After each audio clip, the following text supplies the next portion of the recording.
What's going on YouTube? It's Rashawn here. I'm going to be doing a video swap with Jin 829G. So I'm going to be doing a deck profile on Goat Control. It's a very popular deck. People are going back because it's not such a sacky format. So yeah, we're going to get into the deck. The build that we play is going to be the Nationals 2005 first place winning deck list. We play exactly this build. Yeah, shout out to my two locals. We have Dragon's Den in Poughkeepsie, New York, and Toy Wiz Collectibles located in Nanuet. So yeah, let's just get into the deck profile. The deck profile is going to be, plays 1 Air Knight Parshath. This is a Chaos Sorcerer. It's supposed to be a BLS, but my teammates have ransacked all of my BLSs, so I don't even have one right now for this. But that's supposed to be a BLS. We have 1 Blade Knight, 1 Breaker the Magical Warrior. We have 1 DD Warrior Lady. Then you have your Gravekeeper Engine, 1 Gravekeeper's Guard, and 2 Gravekeeper Spies. You have 1 Jinzo, 2 Magician of Faith. We have 1 Morphin Jar, 1 Sangan, Sinister Serpent, Tribe Infecting Virus, and Sukuyame. That's gonna clear up the monsters for the Go Control deck. We're gonna get into the spells. It is Go Control, so there's gonna be 3 Scapegoats. This is the heart and soul of the deck. The whole purpose of the deck is to utilize this card, your Scapegoat tokens, and also use one of the 2 Metamorphoses that the deck does play. It's banned for a reason. Guys, Metamorphosis is banned for a reason. It's going to be, at the time, they played 2 Noblemen of Crossout. Nobleman was a really good card, got rid of the Magicians of Faith, got rid of the Gravekeeper Spies, got rid of the Morphin Jar, got rid of the Gravekeeper's Guard, which is a really good set card. It's actually a really good card right now in this current format. It played 2 Book of Moon. Book of Moon at 2. It's a great card at 2. I loved it when Book of Moon was at more than 1. I did not agree with them putting Book at 1. I don't like Book at 1. I haven't played it since it's gone to 1. Then we have what's called the Holy Trinity, which is your Graceful Charity, your Delinquent Duo, and your Pot of Greed. This is known as, like I said, the Holy Trinity. I'll get into that a little more once I finish the deck profile. Premature Burial. At the time, guys, MST was at 1. The Lonely MST. Swords of Revealing Light. We have 1 Snatch Steal. 1 Heavy Storm. That's going to close up the spells for the deck. Now, for the traps, there was 2 Sakuretsu Armors. Torrential Tribute. Remember when this card was at 1, guys?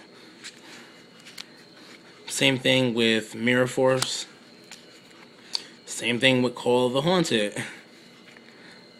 It played 1 Dust Tornado, 1 Ring of Destruction, and 1 Ceasefire. So let's just get back into a little bit of the deck and why this deck was so broken at the time. We're going to start with, let's say, the Holy Trinity. Graceful Charity, Delinquent Duo, and Pot of Greed. It's known as the Holy Trinity in this game. And pretty much you're going to be increasing the number of cards in your hand with Graceful Charity and Pot of Greed. And you're going to be decreasing the number of cards in your opponent's hand utilizing Delinquent Duo. These are all banned, obviously. But at this time of the game, hand advantage, field advantage, just having advantage really made all of the difference in the game. And being able to increase the number of cards in your hand via cards like Pot of Greed, comboing that with Magician of Faith, very, very good combos, and then being able to either Book of Moon your Magician of Faith or Sukuyami, the Magician of Faith, to put it back face down.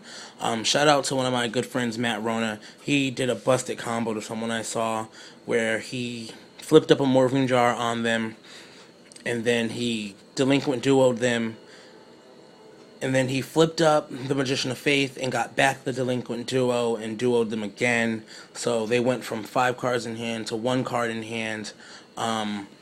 Just abusing the flip effect monsters. That's what this deck was all about. Also in this deck, decking your opponent out was a viable win condition. These games take forever. I've had games playing Go Control where, an hour goes by and, you're still at 5,000 and 5,000 or 6,000 and 6,000. It's decking your opponent out in this format is definitely a win condition.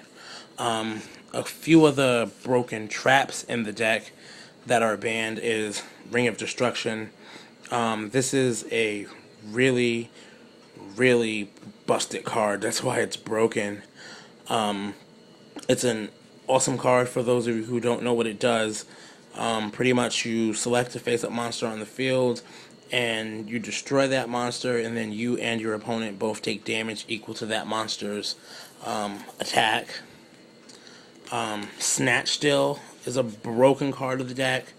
Just being able to take control of your opponent's monster. A little different than Mind Control. This can only take a face-up monster because it is an equipped card, but at the same token, you could, tribute that monster for Jinzo, tribute it for Air Knight Parshaft, just to keep going +1, +1, +1. Busted combos were Call of the Haunted, bringing back your Jinzo to further, shut down traps. Metamorphosis. This is pretty much one of the main components of the deck.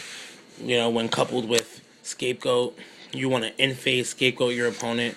Then during your turn, you'll activate the Metamorphosis to bring out these guys, which is going to be your Thousand Eyes Restrict. Unfortunately, this guy will probably never come back. Those of you who don't know what Thousand Eyes Restrict is, pretty much he sucks up a monster, and no other monsters on the field can change their battle position or attack except for him. So yeah, this is part of what made the deck really, really good. It also was what made the deck really, really long. Drag out those games. Sukuyame, she just came back. But unfortunately, she's not really relevant in today's metagame. I thought by her coming back, I thought we would have seen a lot more people playing her. I think she would have been, a really good card, but I just think the game is too fast for her right now. You have things like Tribe Infecting Virus. Now, there is a lot of controversy about Tribe Infecting Virus and people thinking that it could come back with the new Atlantean archetype.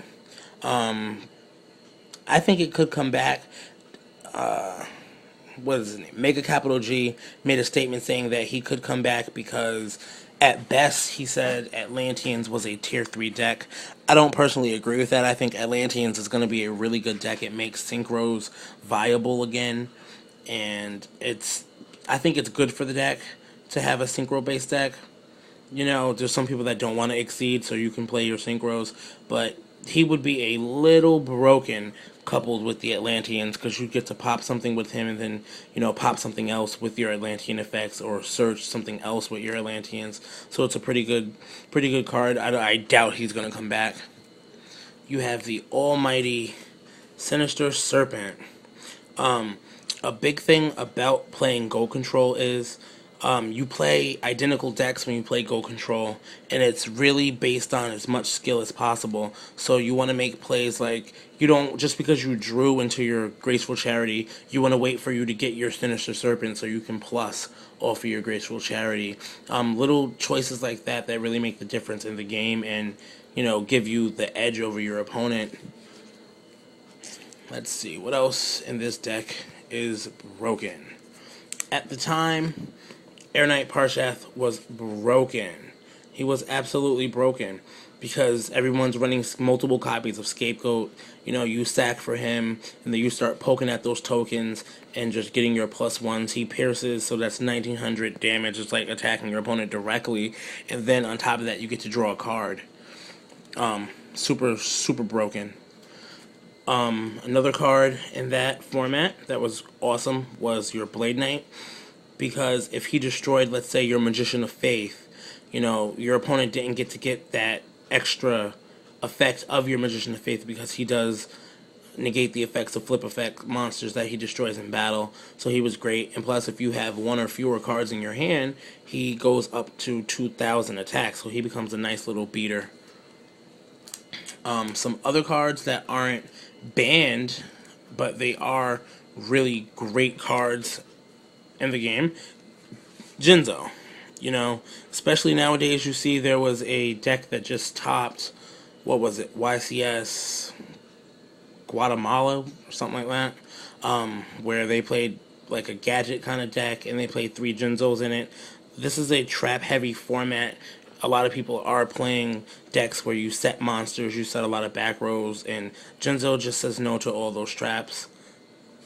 Another one is your Breaker the Magical Warrior. People are playing lots of back row, so, you know, bait out bottomlesses with your breakers, you know, pop random back rows with your breakers, just clear the path to make your plays a little more, you know, certain that they're going to go through. We have Premature Burial. This card is broken. This card is completely and utterly broken. Unfortunately, it's probably never going to come back, because you just Premature Burial. If your opponent doesn't have the MST in that format, MST was at 1, Dust Tornado was played at 1. But if they didn't have one of those 2 cards, you know, you Premature Burial back, let's say, your Magician of Faith and summon your Sukuyame, or have your Book of Moon that's at 2, and flip her down, and you can just continue to get your pluses off. So that was a really busted card in the format. So it'll probably never come back, ever, ever, ever. DD Warrior Lady, to get rid of pesky things. BLS was live in that format. He was playable. So, you know, you could just run this into the BLS to get rid of it. Banish it. Don't have to worry about it coming back. And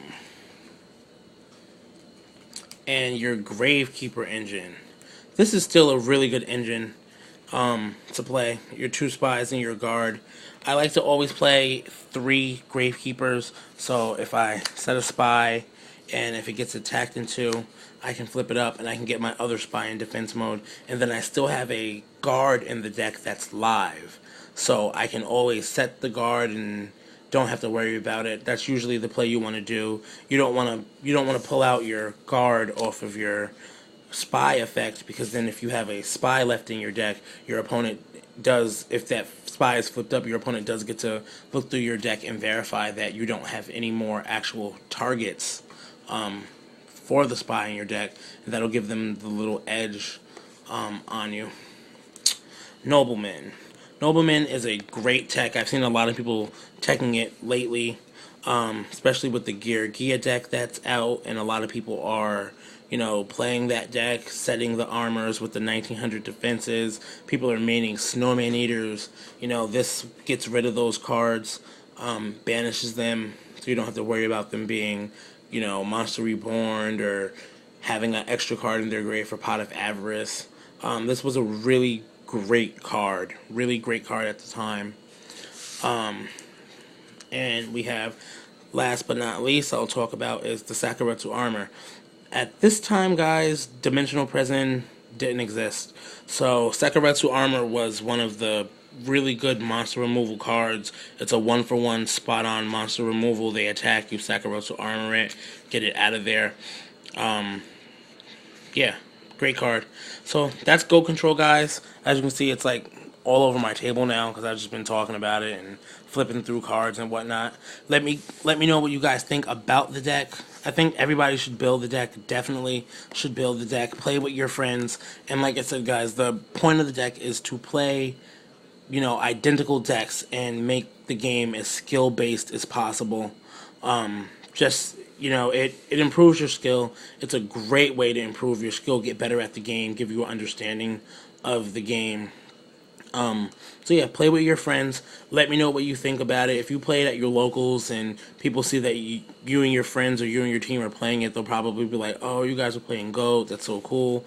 We actually have tournaments for Go Control between my friends, where we just play Go Control.